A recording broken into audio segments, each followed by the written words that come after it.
When I was 20 years old, I was diagnosed with an incurable spinal condition. It was degenerative disc disease, is what my doctor called it. And what was so interesting is that I went in to see the doctor because I had this really irritating pain in my leg for about 3 weeks. And he did a couple of tests, manual tests, muscle testing. Then he said I need to go for an MRI. And I thought that's kind of weird because it was an MRI of my spine. And I was like, my leg hurts. What does it have to do with my spine? But this is just speaking to how ignorant I was with the connection of my entire body because it's all me. And so I got the MRI done, which is not necessarily fun if you don't like closed spaces. I got the call to go back into the doctor, and I sat there in his office. He put the MRIs up for me to see, and he said, have a look at this. This is what's causing your pain. And so for me, I just wanted to get to the solution. So I was like, okay, what do we need to do to fix this? And he was like, slow down, son. This is something that you can't fix. And so automatically I get on defense because this isn't what I came in there to hear. And he told me that I have this condition called degenerative disc disease and that my spine was deteriorating rapidly. And so, me being a kind of hard-headed guy, like a lot of guys, I asked him again, what do we need to do about this? And he kind of got a little frustrated with me, and he said that there's nothing that can be done. This is something you're going to have to live with. You have the spine of an 80-year-old person. And this is very disheartening to hear when you're 20 years old. Today, I'm a clinical nutritionist, but back then, I didn't know a thing about nutrition. And I don't know if this was like my future self jumped into my old body or like my spirit animal or something, but I asked him, does this have anything to do with what I'm eating? Should I change the way that I'm exercising? Because when this all happened, I was working a manual labor job while I was in college, and I had just started to get serious about the gym, and I was looking kind of swole, so I felt really good about myself. I thought maybe I hurt myself in the gym, but it had nothing to do with it, is what he told me. And so he literally said those words, what you're eating has nothing to do with this. And we're going to come back to that. So, getting this news, I instantly start to feel a wave of depression come over me. Like, what does this mean? I can't cure this. I'm not right. I can't move properly. And this is something that I want everybody to be able to take away from this. First and foremost, if you get some troubling news like this, always get a second opinion, all right? If not a third, fourth, fifth opinion. And so that's what I did. And it took a couple of months before I saw some other people, but over the course of those months, the pain went from something that was a little bit of a nuisance to being something that was chronic, dramatic, scary. And so I started to experience this like level 10 sciatic pain. Just imagine getting an electric shock or somebody hitting you with a taser every time you stand up. It literally was so painful, it would make me jerk. And I was embarrassed. I was afraid to get up. After class, I'd wait for everybody to leave the room because it looked like I had this like nervous, weird twitch. And what happened was that progressed so quickly because little did I know my physician employed something called a nocebo effect, okay? A nocebo effect. You've probably heard of a placebo, which is a positive injunction, a positive command that something beneficial is going to happen from taking this medication, doing this procedure. A lot of people don't realize that placebos are actually upwards of 80% effective for some different medications, including antidepressants, right? And you just go to Dr. Google and check that out. It's crazy. So it's literally just a sugar pill helping to reverse symptoms of depression. And even things like aspirin, for example, 60% effectiveness for placebos for reducing pain. Now, that's the power of our mind. And it works the other way as well. So a nocebo effect is a negative injunction. It's when somebody tells you something, somebody of authority tells you something, that something bad is going to happen. And every cell in your body believes them. So I went over the course of about a month from a nuisance of a pain to being scared and debilitated. Like I was scared to get up because the pain was so bad. Even though I got a few extra opinions, it was the same story. There's nothing you can do. I'm sorry, son. We would do surgery, but you're so young. And I would have done surgery in a heartbeat if I would have known I could have got my life back. And I'm so thankful that my story didn't end up that way. Now comes the really interesting part, and that's the space after this diagnosis in the next 2 years. At this point, I'm in college, so I'm eating what I call the tough diet, typical university food. So I'm like hammering Papa John's. I don't know, do they have Papa John's in Chicago? Probably. $5 Papa John's special every day. And if I got up in time, I'd like eat McDonald's for breakfast or something like that. I gained a lot of weight over these 2 years. I gained about 40 to 50 pounds. And this was not sexy pounds, all right? This is like fluffy, very puffy version of myself. And so I started to really feel disconnected from who I saw myself to be. You know, I thought I was an athlete. I thought I was a really fit person. There's a big difference between fitness and health, by the way. And I started to lose my identity, which is very scary. And I see this with a lot of professional athletes that I've worked with over the years. After something happens, I definitely started to dip further and further into this depression. And over this time, by not being able to work, barely getting around school, I had to get my hustle on. So I sat around and played a lot of Madden video games, got really good. I started playing in tournaments. That's how I paid my rent for my college apartment. So anything that could make me docile, it's this self-perpetuating behavior because I believed I couldn't do anything. Now, something happens at the end of this 2 years that's the reason I'm standing here with you today. After I saw the last physician and he gave me the same bill of goods that there was nothing that I can do about this. And at this point, I'm physically wearing a back brace under my clothes.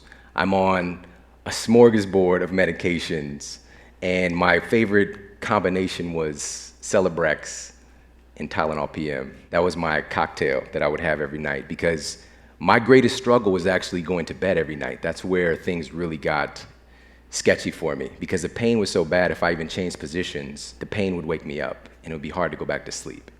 So I had to medicate myself just to sleep at night, which sounds totally crazy to say this now. So at this point, I get this feedback from the doctor, there's nothing I can do. I'm sitting on my bed, about to take my medications, literally staring at this bottle, and it just kind of all came rushing into my mind that this 2 years has gone by, and I've been putting all of my faith and trust into these very well-meaning physicians. It's not that they had bad intentions, but right out of the gate to tell somebody that they can't get better, it really brought me down very quickly. It just like clicked in my mind, like, why am I listening to them?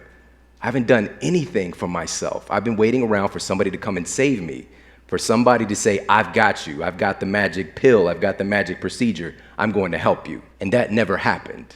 And I was just getting worse and worse and worse and losing touch with what I believe I was here to do.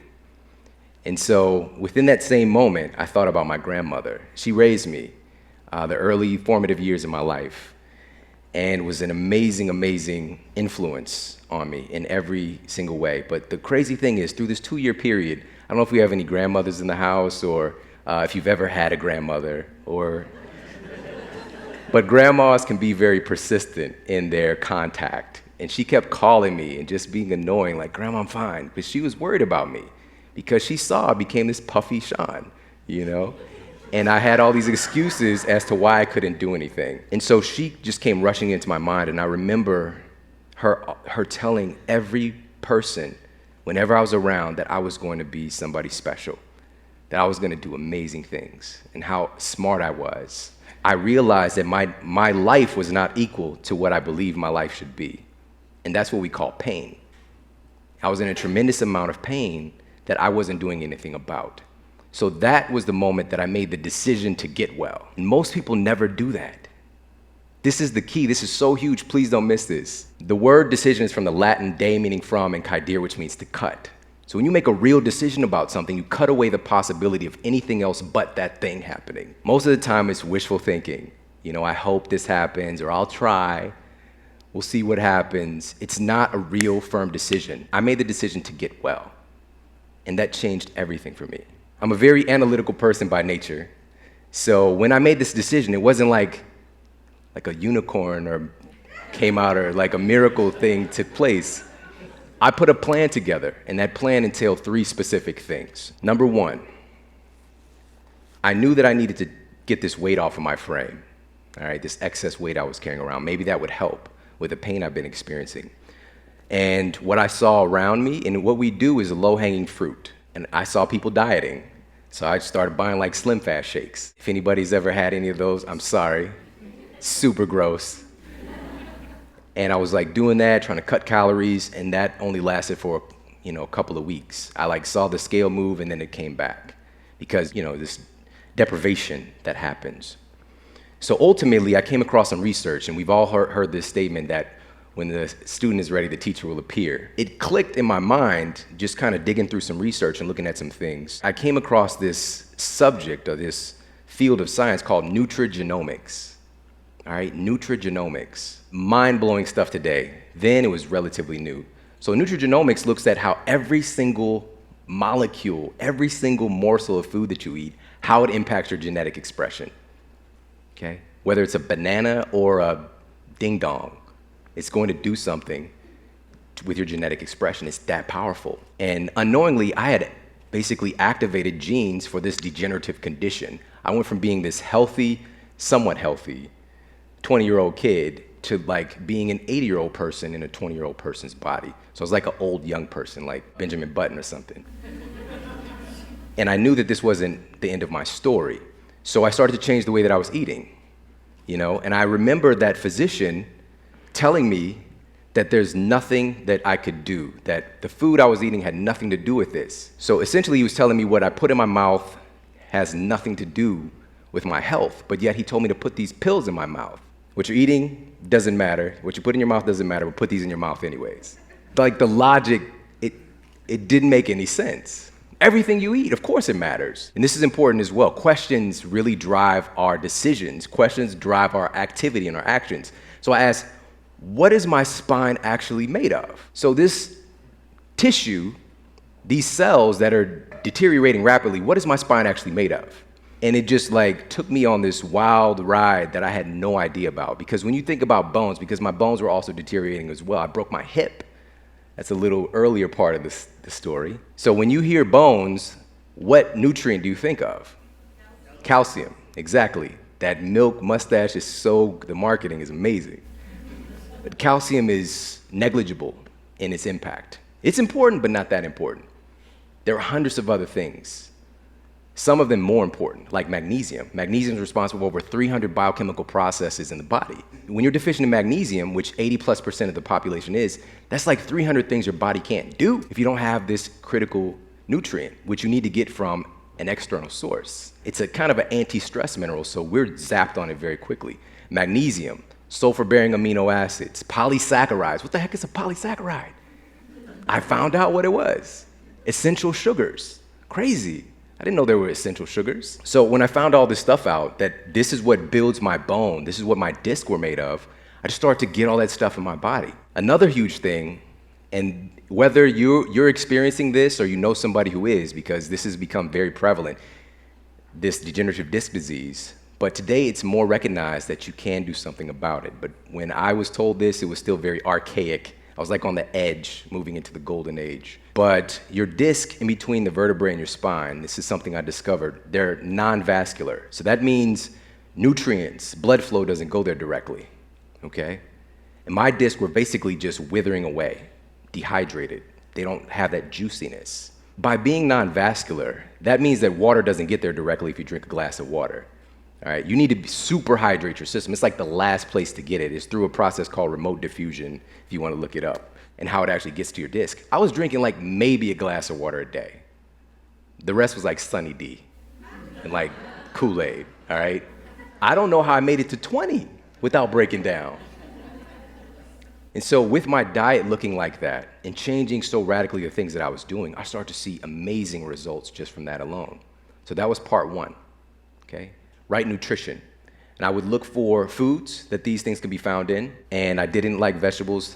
True story, I didn't eat a salad until I was 25. It was the first time I ate a salad, not kidding. But I would blend it into things. I would sneak it in there. And I ate broccoli, so I'd eat broccoli like I was getting paid for it. A friend of mine took me to Wild Oats. Shout out to the old Wild Oats stores. And I just like, this exists, this whole new world.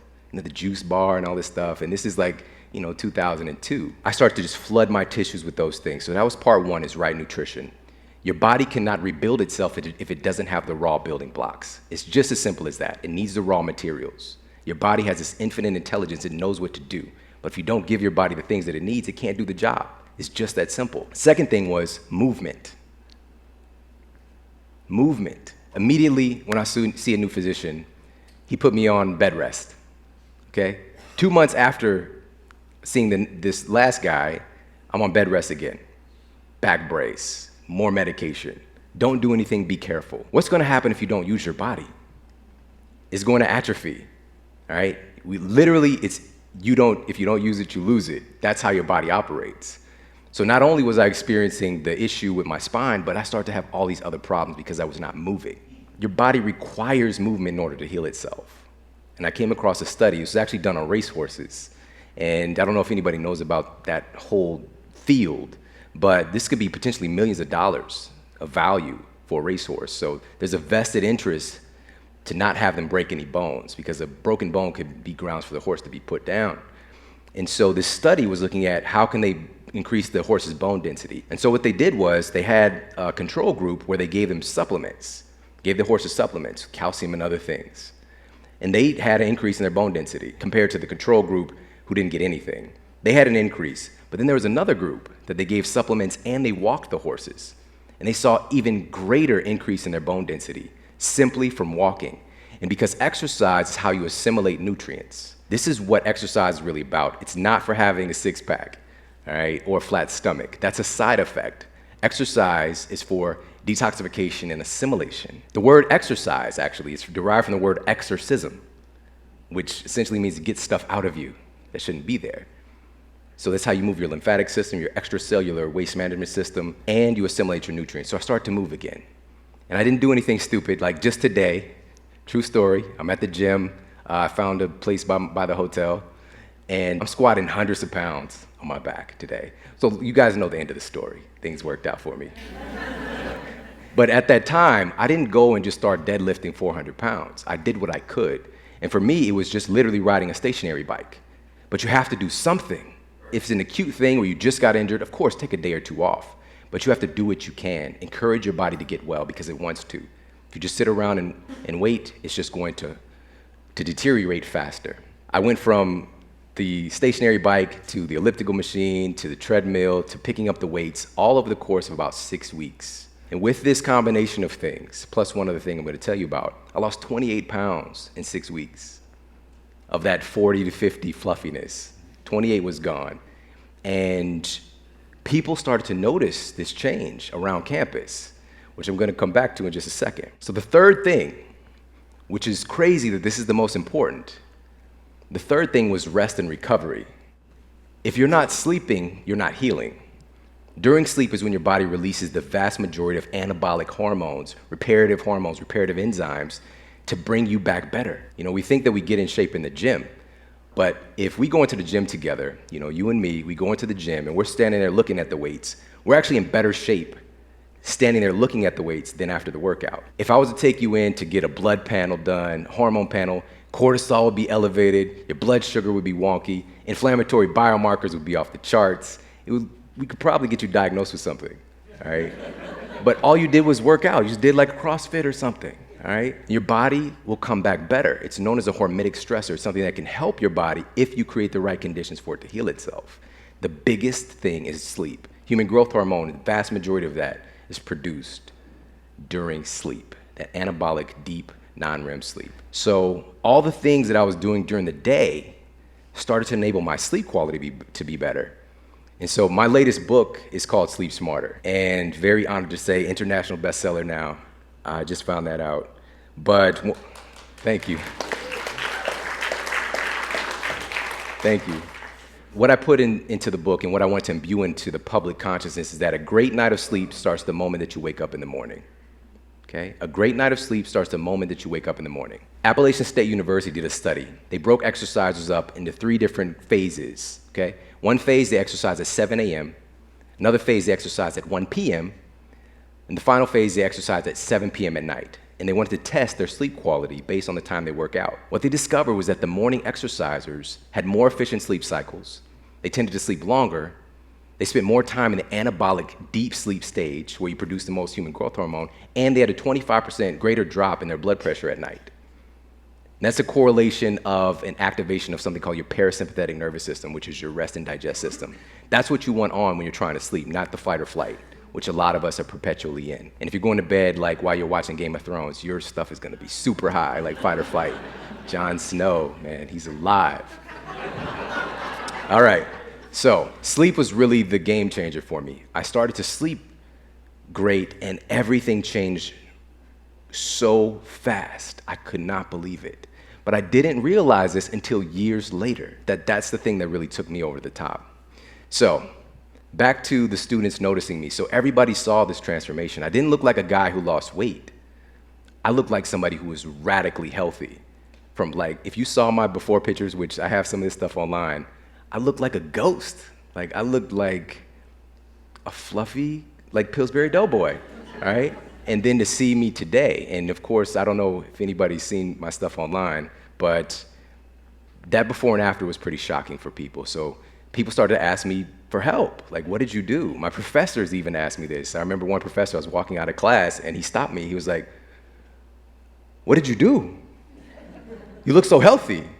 Like it was a problem, right? Like it's a problem that I look healthy. And he became my client, one of my first clients. So I shifted all of my coursework over to everything regarding biology, kinesiology, sports science. I was very, very passionate about it because I saw the impact that it had on people when I started to work with clients and became a strength and conditioning coach initially before I opened my own practice as a nutritionist. When somebody has an incurable condition and they recover from that thing, 9 months later, I got a scan of my spine done. I didn't mention I had 2 herniated discs as well, L4, L5, S1. Both of the discs retracted on their own. My disc grew, all right? That degeneration stopped. Matter of fact, it reversed. So what he said was impossible was not impossible. And I remember him just like stroking his chin, like looking at it like, whatever you're doing, keep doing it. That's when I fired my doctor. Today, I have the most amazing physicians in my life. Actually, I'm having a mastermind with some of them, moving more towards integrative medicine, where we're looking at how all of these lifestyle factors, of course, they impact our health and our well-being and our mental health and our emotional health. We can't leave this stuff out of the picture. But for me, that moment of people asking me for help because of what they witnessed was the birthing of my career. And since then, I've gone on to work with literally thousands of people in a one-on-one context, like just devoted my life to that. And I've seen some amazing things, helping people to get off their lisinoprils and statins and things like that for high blood pressure, high cholesterol, metformin for diabetes, all this kind of stuff, and helping people to reverse these conditions. So many people would come to my office that they've been told that same story. There's nothing you can do. This is incurable. And I've seen otherwise many times. From all of that experience, eventually that led to speaking. I remember my first class, it was 3 people, I was terrorized. And then speaking in front of a crowd of 7,000 people. And also that was the birthing of my show as well eventually, is taking that experience of working with all these people and communicating with people. And my show, the Model Health Show, is frequently #1 in the country on iTunes, which I'm very honored to say as well. We're sharing these messages because what clients would do when they come in to see me, when patients would come to see me, I would help them to reverse engineer their illness. Okay, what is this thing made of? What is the actual cause of this problem? We're not gonna just treat the symptom. What's the underlying cause here? Because if you weren't born with it, something happened. And I would help and walk people through this. So I felt that it was a must, it was a mandate that I had to share this information with the world. And this is the 3 lessons that I want to leave you guys with by sharing my story. Number 1, never let someone else tell you what's possible for you. Never let someone else tell you what's possible for you, because they don't walk in your shoes. Even though my physicians were definitely, they meant well, they're not living with me. They're not walking in my shoes. They're not experiencing life through my eyes. I get to choose. I get to choose to quit or to do something about it. So never let anybody tell you what's possible for you. Number 2, remember that our challenges are often our greatest teachers. Our challenges are our greatest teachers. I'm so grateful for having my spine break down. It was the greatest thing that's ever happened to me. I wouldn't trade it for the world, because it enabled me to truly express and manifest my talents that were latent. They were dormant. They were not expressing themselves because they had no reason to. And the same thing is probably happening in your life. Those challenges, those things that you are asking for, your goals, and then things come up along the way, That's to help you to manifest and express these dormant, latent talents and gifts that you have within you that you don't even know you have. So our challenges are our greatest teachers. Please remember that. And through all of this stuff, through all of it, the third thing is share your gifts. Because through all of this stuff, you're going to gain some valuable experience. And you have to stop being selfish with your gifts because people need you. We need that experience. We need that talent.